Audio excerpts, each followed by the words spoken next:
सीतापुर गांव के लोग सर्द हवाओं का आनंद लिया करते थे। उसी गांव में मनोहर का एक गरीब परिवार रहता था। उसकी पत्नी मधु और उसकी एक बेटी सुनैना थी। वो सब एक कच्चे मकान में रहते थे। मनोहर ऑटो चलाकर अपनी जीविका चलाता था। एक रात मनोहर काम से लौटने के बाद गांव के अपने दोस्तों के साथ आग जलाकर गप्पे मार रहा था। मनोहर भैया, इस बार तो कुछ ज्यादा ही ठंड है। देख रहे हो हवा कितनी ठंड चल रही है। ऐसा लग रहा है हवाएं हिमालय पर्वत से टकराकर सीधा हमारे गांव तक पहुंच रही है। बिल्कुल सही कहा रामू, इस बार तो ठंडी ने रिकॉर्ड तोड़ दिया है। तुम लोगों को हर मौसम से दिक्कत ही हुआ करती है। जब गर्मी पड़ती है तब कहते हो कि इस बार गर्मी ने बहुत रिकॉर्ड तोड़ दिया है। अगर बरसात होने लगे तो बोलते हो कि इस बार बरसात ने रिकॉर्ड तोड़ दिया है। और अब ठंड पड़ने लगी तो कहते हो ठंडी ने रिकॉर्ड तोड़ दिया है। अरे तुम लोगों की इन्हीं सब बातों की वजह से मौसम भी कंफ्यूज हो गया है। इसीलिए अब ना टाइम पर बरसात होती है, ना टाइम पर गर्मी पड़ती है, ना ही टाइम पर ठंडी पड़ती है। हर मौसम या तो समय के पहले आ जाता है या तो कुछ समय गुजर जाने के बाद आता है।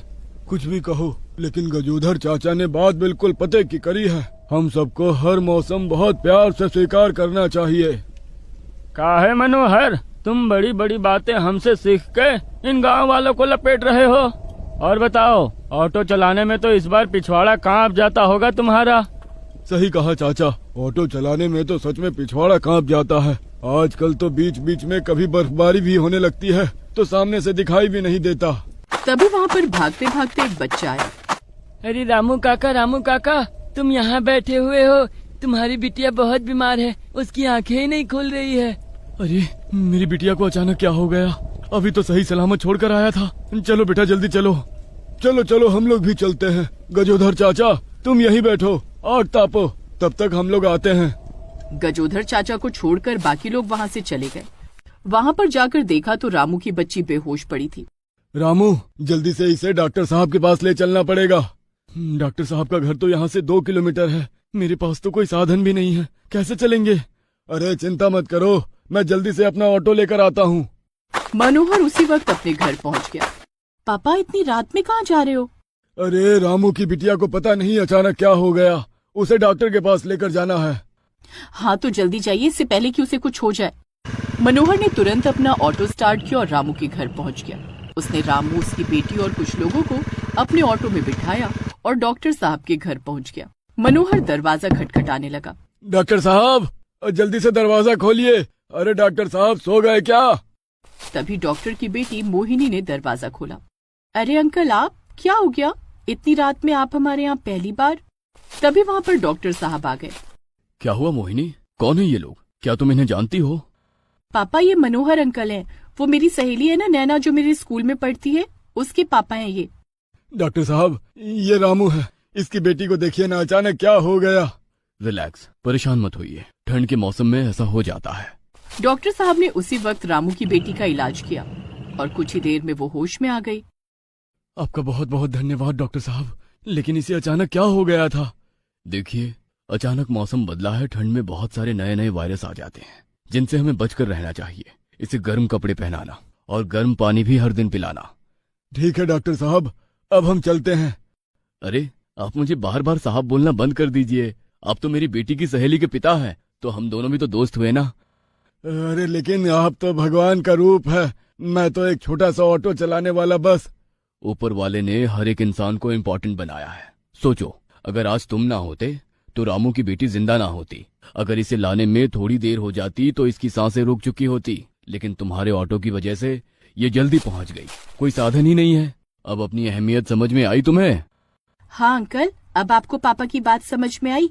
खुद को कभी छोटा नहीं समझना चाहिए, वरना भगवान उसे और भी छोटा बनाते चले जाते हैं। खैर, उस रात वो लोग खुशी खुशी वापस आ गए। अगले दिन मनोहर अपनी ऑटो चलाने चला गया और नैना स्कूल चली गई। नैना, तुझे पता है कल रात तेरे पापा मेरे घर आए थे? हाँ, वो हमारे गांव में एक चाचा रहते हैं, उनकी बेटी की अचानक तबीयत खराब हो गई थी, इसीलिए आए होंगे। हाँ, लेकिन सबसे मजेदार बात पता है क्या हुई? मेरे पापा और तेरे पापा की भी दोस्ती हो गई। ये तो बहुत अच्छी बात हुई मोहिनी, अब तो हम एक दूसरे के घर कभी भी आ जा सकते हैं। तो इस तरह से उन दोनों ने क्लास अटेंड की, लेकिन छुट्टी होते ही अचानक बर्फबारी और तेज तूफान शुरू हो गया। वो दोनों स्कूल के बाहर ही खड़े थे। इस ठंड के मौसम में तो स्कूल बंद कर देने चाहिए। देखो कितनी तेज तूफान और बर्फबारी शुरू हो गई। मुझे नहीं लगता कि ये इतनी जल्दी थमने वाला है। मेरा घर यहाँ से बहुत दूर है, कैसे जाऊंगी मैं? अरे फिक्र मत कर तू, मेरा घर यहाँ से बस थोड़ी ही दूरी पर है। थोड़ा सा मौसम शांत होने दे, तू मेरे साथ मेरे घर चल। लेकिन तेरे घर तक पहुँचने के लिए भी तो ये तूफान और बर्फबारी थमनी चाहिए ना। तभी वहाँ पर अपनी ऑटो लेकर मनोहर पहुँच गया। नैना आओ, जल्दी बैठो, घर चलते हैं। मोहिनी बेटा चलो, तुम्हें भी तुम्हारे घर छोड़ देता हूँ। नहीं पापा, मोहिनी आज हमारे घर चलेगी। आज मौसम कितना अच्छा है, हम लोग खूब गप्पे मारेंगे। क्यों मोहिनी, चलेगी ना? हाँ हाँ नैना, क्यों नहीं चलूंगी। लेकिन मनोहर अंकल एक बार मेरे पापा को फोन करके बता देना। हाँ बेटा बता दूंगा।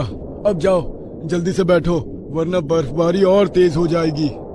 तो इस तरह मोहिनी नैना के छोटे से घर में पहुँच गई। क्या देख रही हो मोहिनी? किसी गरीब के घर पहली बार आई हो ना, इसलिए थोड़ा अजीब लग रहा होगा। तू पागल वागल है क्या नैना? अरे मुझे बचपन से ही मिट्टी के घर देखने का सपना था। मैंने बाहर से तो मिट्टी के घर देखे थे, पर अंदर से आज पहली बार देख रही हूँ।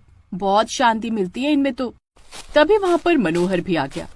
अरे मोहिनी बेटा, मैंने तुम्हारे पिता से बात कर ली है। तुम आज रात यहीं रुकोगी, क्योंकि उन्हें अचानक किसी ऑपरेशन के लिए बाहर जाना पड़ा। ये तो बहुत अच्छी बात है पापा। तुम लोग यहाँ पर गप्पे ही मारती रहोगी, अपनी सहेली को कुछ चाय नाश्ता भी पूछोगी?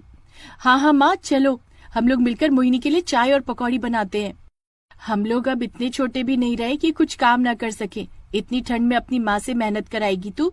माँ आप यहीं बैठो अंकल के साथ, मैं और नैना जाकर चाय पकौड़ी बनाते हैं।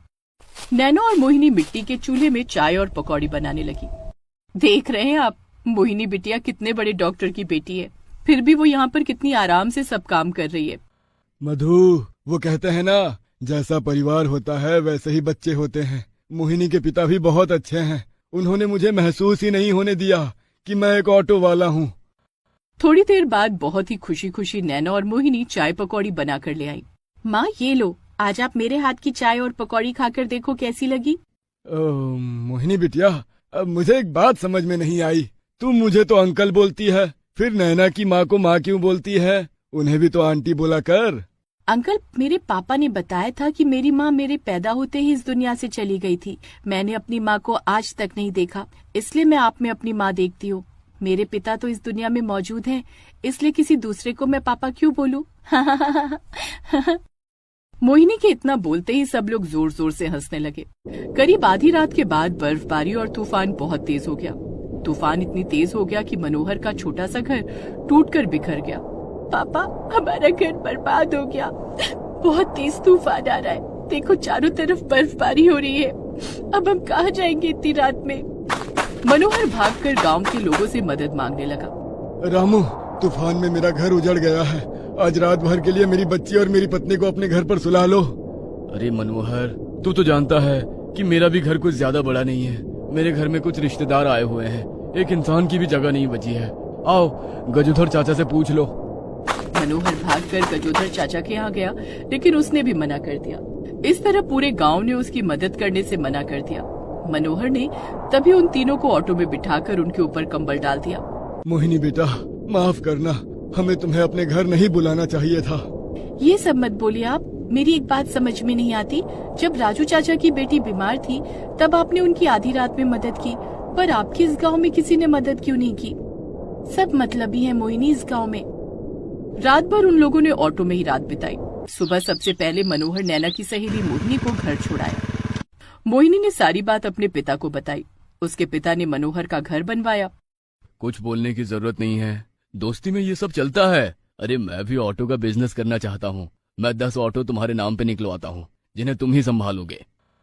इस तरह मनोहर और मोहिनी के पिता मिलकर ऑटो कंपनी चलाने लगे। कुछ ही सालों में मनोहर भी अमीर आदमी बन गया।